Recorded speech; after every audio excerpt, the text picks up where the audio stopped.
Dios les bendiga. Siéntense, por favor. 3, 6, 8, 10, 12, 14. Bueno, gracias a Dios por la oportunidad que Él nos brinda para reunirnos y meditar en la palabra de Él y en las verdades contenidas en ella. Hablar de doctrina es hablar de algo que es determinante, definitivo, importante, irreemplazable.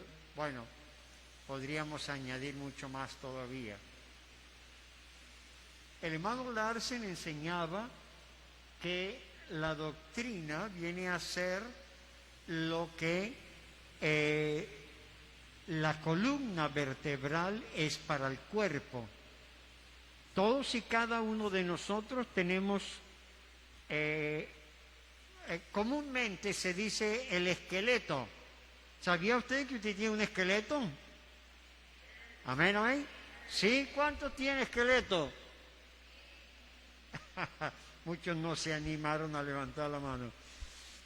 Pero sin todo ese sistema óseo, que es como se llama también, el cuerpo humano sería como un muñequito de trapo después de 6 meses estar en manos de una niña. Porque los muñequitos de trapo, los que los conocieron, claro, porque ya no se ven, no se encuentran en ninguna parte, eran completamente rígidos. Pero en manos de una niña, después de 6 meses, ese muñequito no se sentaba, no podía estar como antes. Entonces, la doctrina le da forma y figura. Si usted quiere, grábese esas dos palabras. La columna da forma y figura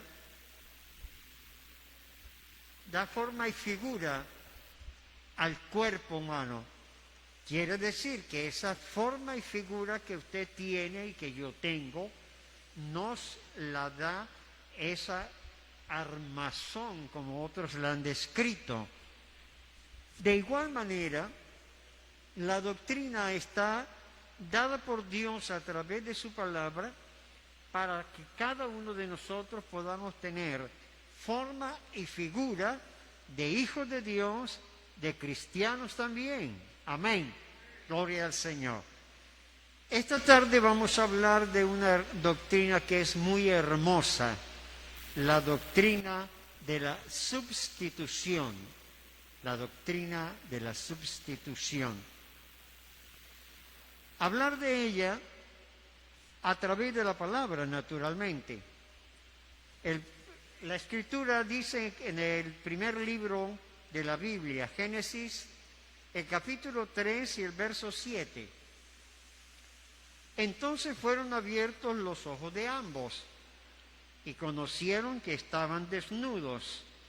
Entonces cosieron hojas de higuera y se hicieron delantales. Esta tarde, con la ayuda del Señor, vamos a ir hasta el origen, hasta el comienzo mismo de esta hermosa doctrina. Vamos a ir a través de la Biblia, a través de la palabra del Señor, y ella nos lleva muy atrás en el tiempo para conocer entonces el inicio de esta hermosa doctrina, como ya dije. En este mismo capítulo es donde nosotros encontramos los versículos 4 y 5 que dicen: entonces la serpiente dijo a la mujer: no moriréis, si no sabe Dios que el día que comáis de él serán abiertos vuestros ojos y seréis como Dios, conociendo el bien y conociendo el mal.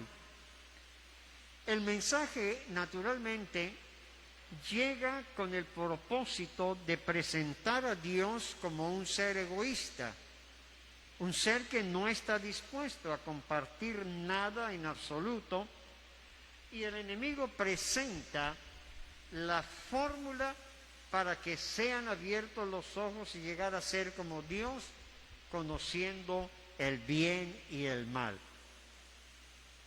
Ya hemos leído lo que es este mensaje. Ahora, una vez dado el paso que dieron ellos, perdieron su inocencia moral. Perdida esa inocencia moral, ya no fue posible regresar a esa posición, porque se había arruinado la relación que con Dios tenían ellos. Ya eso no fue posible. Y cierto que los ojos de ellos fueron abiertos. Claro, se habla en forma figurada de abrirle los ojos, pero era abrir su entendimiento, sus capacidades, sus facultades y demás. Entonces, cuando le fueron abiertos los ojos, como dice la Escritura, y llegar a ser como Dios, resulta que ellos se dieron cuenta del bien que habían perdido y del mal que habían ganado.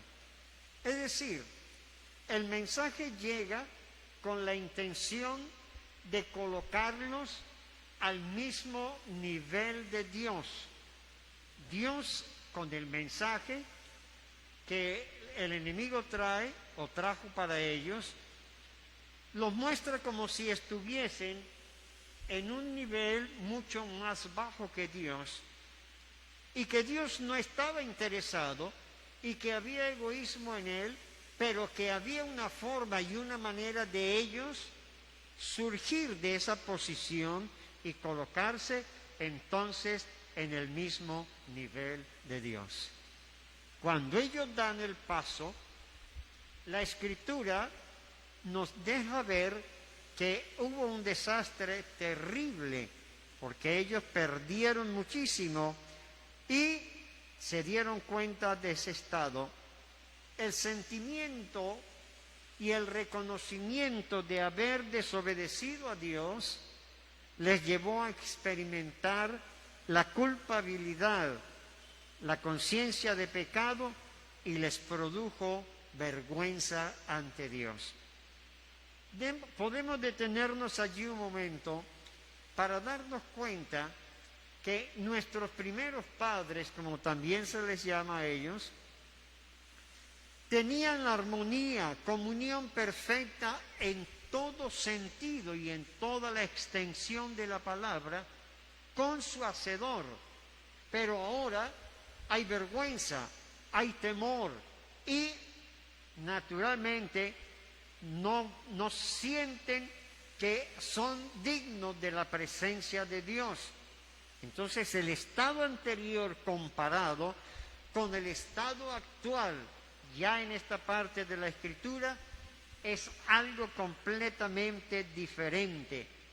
Y hablar nosotros, por ejemplo, de lo que se perdió allí y decir que fue un descalabro, que fue ruina, en fin, se queda corto el lenguaje para definir la enorme tragedia acontecida a nuestros primeros padres. Porque cierto es que Dios les dio una condición que se define como seres inmortales. La inmortalidad quiere decir para no ver muerte. Es decir, ellos fueron hechos por Dios para que viviesen por siempre. Pero claro, también fueron advertidos de las consecuencias si había desobediencia. Yo creo que esta tarde hay aquí presente y tal vez a través del internet unas cuantas madres escuchándome, y muchas veces la madre ha dicho: no te subas ahí que te caes. Cuando ella da vuelta y oye el golpe, claro, sabe que ya aterrizó. Se subió y también se cayó. Dios advirtió a nuestros primeros padres también la consecuencia. O sea, que cada uno de ellos cayeron en aquella trampa, podemos decirlo hoy, pero cada uno de ellos había escuchado de parte de Dios las consecuencias si la desobediencia se hacía presente en la vida de cada uno de ellos. Ahora entonces se ven que están desnudos, han perdido la inocencia moral y desde entonces la desnudez quedó asociada, por causa del mal, quedó asociada al pecado y a la depravación. Ahora son conscientes de lo bajo que han caído. Necesitan cubrirse como lo primero y también echan mano de lo que primero encuentran. Entonces ellos reconocen que necesitan cubrirse, sí, y lo que primero encuentran son las hojas de higuera, y la Biblia dice entonces que se hicieron delantales. Yo diría esta tarde, se hicieron los primeros delantales en la historia de la humanidad. Muy bien. Génesis 3, el verso 8 al 10 dice: y oyeron la voz de Jehová Dios que se paseaba en el huerto al aire del día, y el hombre y su mujer se escondieron de la presencia de Jehová Dios entre los árboles del huerto. Mas Jehová Dios llamó al hombre y le dijo: ¿dónde estás tú? Y él respondió: oí tu voz en el huerto y tuve miedo porque estaba desnudo y me escondí. Aquí lo primero esta tarde a tomar en cuenta en esta escritura es que Dios no se paseaba.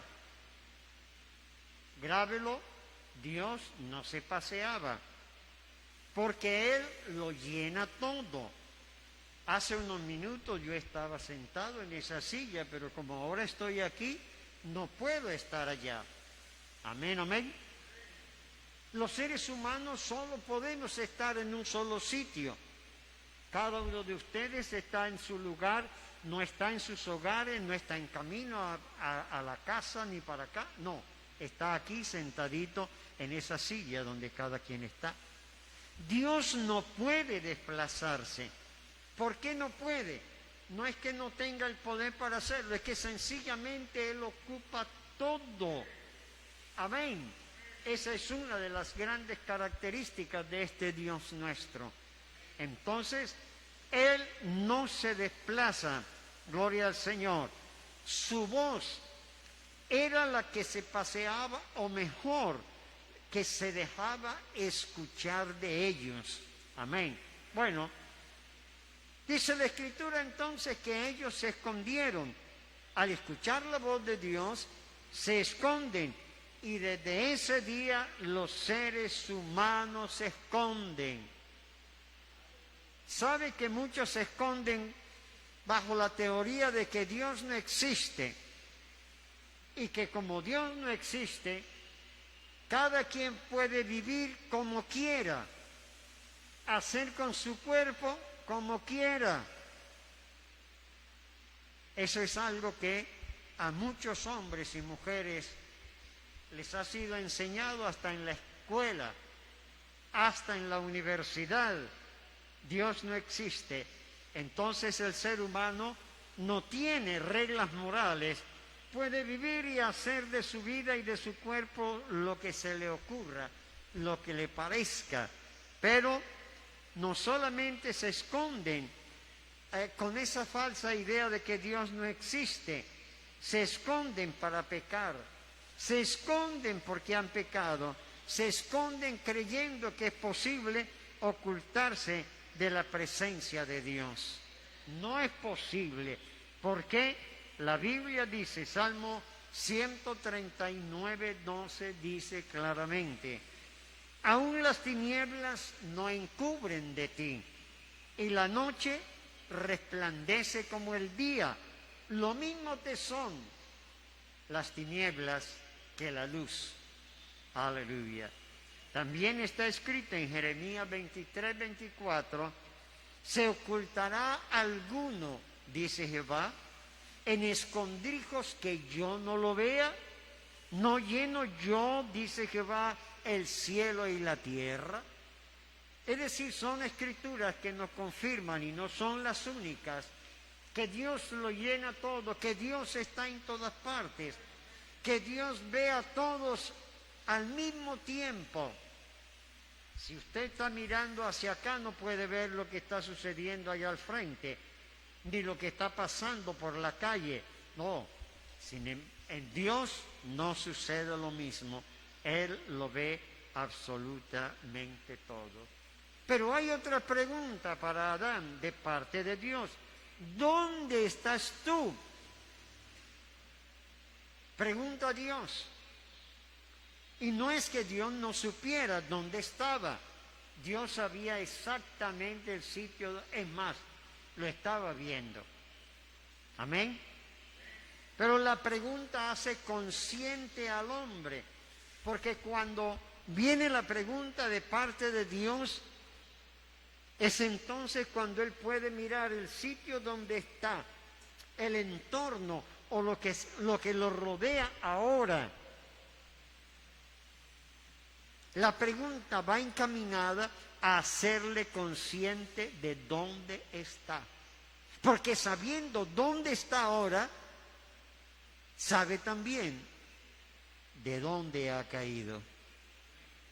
Aleluya. Entonces, no solamente él es consciente del entorno en ese momento al mirarse y al darse cuenta de dónde están y cómo están, temeroso, escondido, está huyendo de la presencia de Dios, y estas cosas o estas situaciones o estos estados le eran completamente desconocidos. Hoy todavía sucede lo mismo. Muchas personas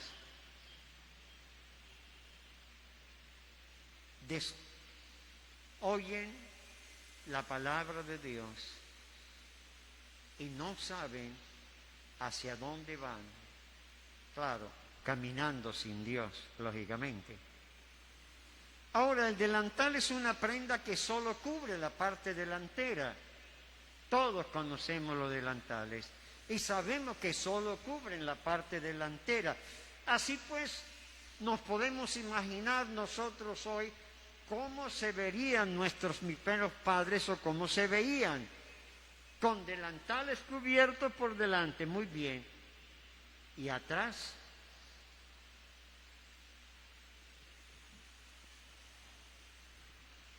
Pero eso no lo es todo. Cubrirse con hojas no es ninguna garantía, ni de cobertura, ni de protección, y mucho menos de duración. Por causa del mal, por la causa de la desnudez y lo que ella causaría en el mundo, Dios mismo hizo desde aquel día vestiduras, y la palabra de Dios dice que vistió a Adán y a Eva. Capítulo 3 de Génesis, el verso 21. Y Jehová Dios hizo al hombre y a su mujer túnicas de pieles. Tomemos en cuenta que para obtener la vida, para obtener las pieles, fue necesario quitar la vida a un par de animales. Pero para quitarles la vida, hubo también que derramar la sangre de ellos. Porque el Dios que enseñó cómo se debía sacrificar animales no iba a hacer las cosas de una manera diferente. Entonces a estos animales se les quita la piel, pero primero se ha derramado su sangre y con ella sus vidas. Aleluya, gloria al Señor. El vestido, a diferencia del delantal, cubre todo el cuerpo. El vestido cubre todo el cuerpo. Hoy es lo mismo.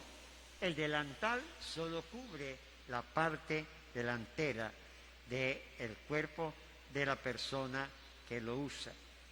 Muchos de los seres humanos siguen con la idea de esconderse, de ocultarse de Dios, ignorando entonces, dijimos voluntariamente, que Él está en todas partes. Hoy hay cantidades de delantales y mucha gente que nosotros vemos transitar por un lugar o por otro, van usando delantales, no delante de su cuerpo, en su mente, en su corazón, en su forma de vivir ante los ojos de Dios. Viven utilizando delantales, sí, porque unos se cubren con ideas, con teorías, con filosofía, sistemas de vida, etcétera, etcétera. Pero a la postre, todo eso llega a ser idéntico a los delantales que usaron nuestros primeros padres. Aleluya. Porque de los primeros delantales que se hicieron, ya está dicho que no eran garantía ni de cobertura, ni de protección, mucho menos de duración. Aleluya.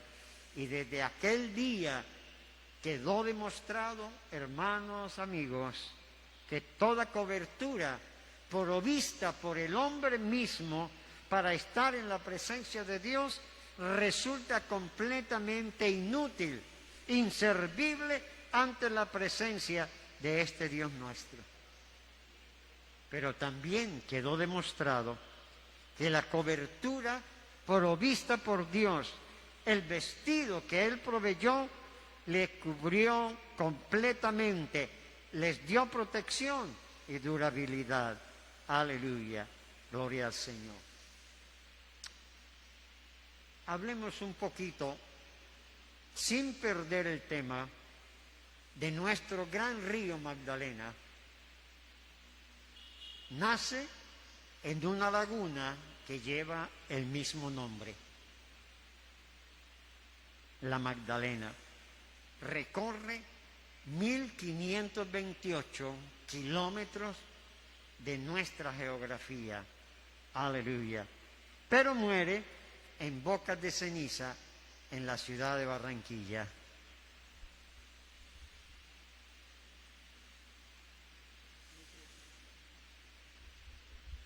En bocas de ceniza, allí muere.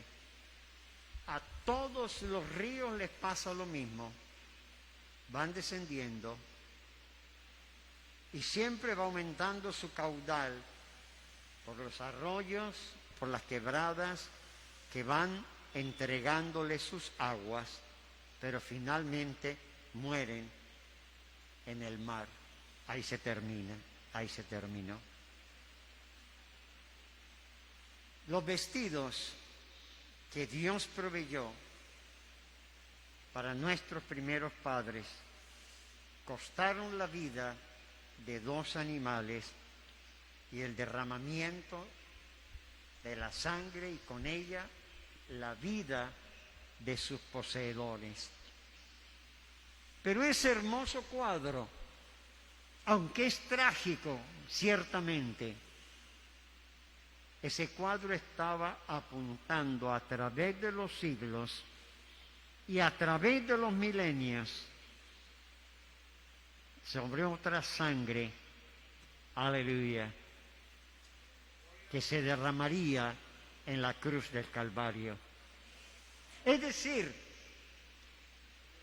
aquellos animales que fueron sacrificados en el Edén fueron los sustitutos.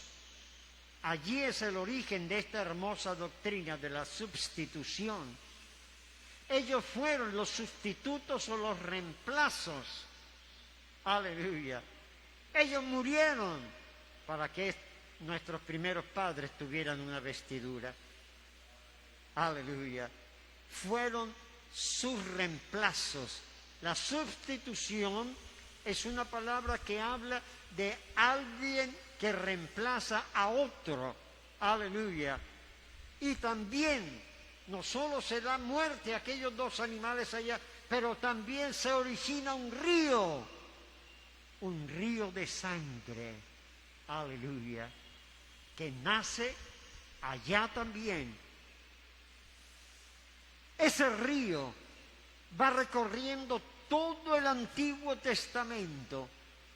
Los que hemos tenido oportunidad de leer la palabra de Dios, toda ella, nos hemos dado cuenta cómo la sangre avanza generación tras generación, va avanzando a través, como dije, de los milenios, de los siglos y de los milenios también. Aleluya.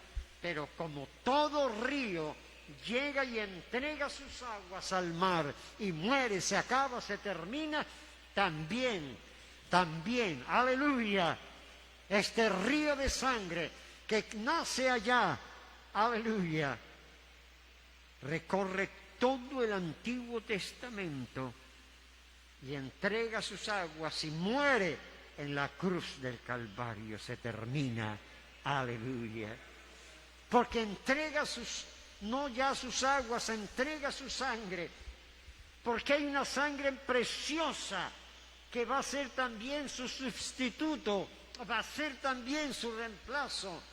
Y ese río que recorre todo el Antiguo Testamento muere en el mar inmenso del amor de Dios. Aleluya. Aleluya. Gloria sea al Señor.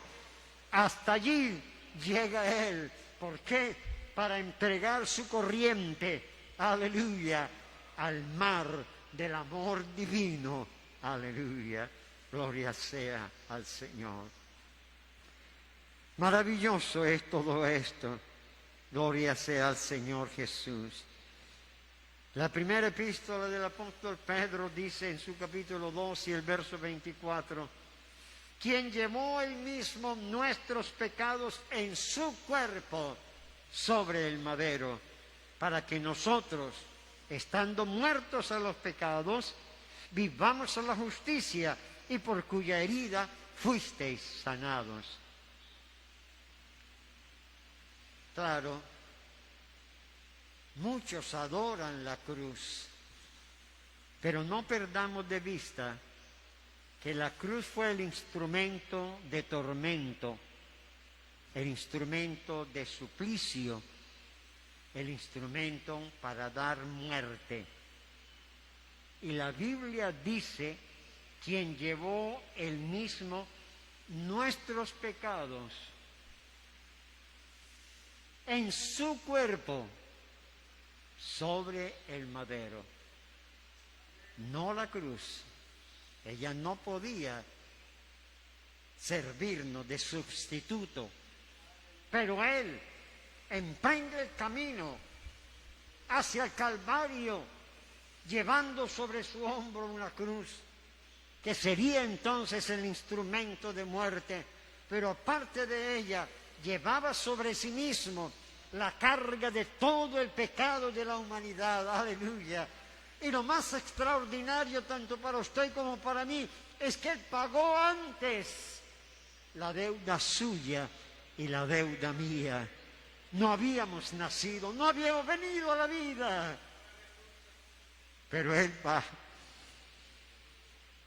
Las mujeres lo miran y lloran angustiadas, desesperadas, pero Él voltea a mirarlas y dice, no lloréis por mí, llorad por vosotras y por vuestros hijos. Aleluya, aleluya, gloria sea al Señor. Maravilloso Dios. Entonces Gálatas 3:27 también dice, porque todos los que habéis sido bautizados en Cristo, de Cristo estáis revestidos. Aleluya. Qué bueno es saber que a los primeros padres nuestros Dios los vistió allá en el principio, pero Dios proveyó algo mejor para nosotros. Hubo para nosotros y para toda la humanidad también, claro, un sustituto. Aleluya.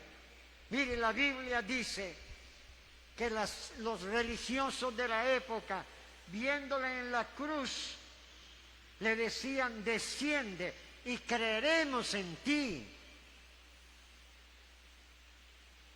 Para ellos era como un contrasentido. Para ellos era como un contrasentido el hecho de que el que había calmado el mar enfurecido y los vientos huracanados no pudiera hacer nada por él mismo. El que resucitó a Lázaro, el que sanó al leproso, el que le dio vista al ciego, ¿cómo no podía hacer por sí mismo? Pero ¿sabe una cosa? Él no podía descender. Él no podía descender. No porque no pudiera hacerlo, sino porque él vio la reunión de esta tarde y vio individualmente a cada quien, conociendo a cada quien por su nombre y por su apellido también. Aleluya. Y por todos los que hasta el día de hoy han sido salvos y los que lo serán de aquí en adelante. Él no podía descender. Aleluya. Aleluya.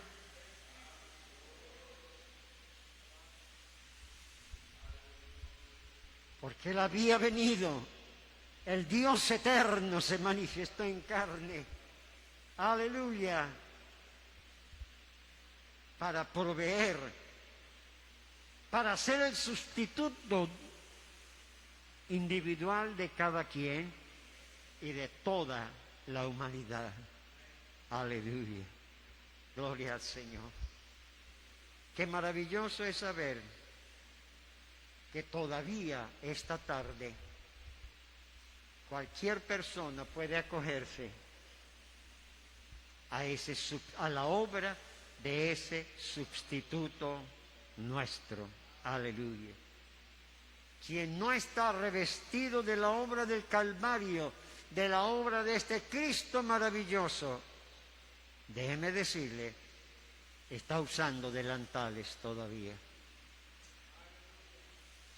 Pero la diferencia es enorme entre usar delantales para cubrir la vergüenza, para cubrir el pecado, la desobediencia y la clase de vida que cada quien lleva, es diferente a la vestidura que Dios otorga a través de ese sustituto nuestro.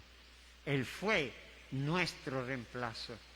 Cada uno de nosotros debíamos morir eternamente por nuestra desobediencia para con Dios. Pero todavía esta tarde hay oportunidad. Gloria al Señor. Todavía es posible. Aleluya. ¿Por qué?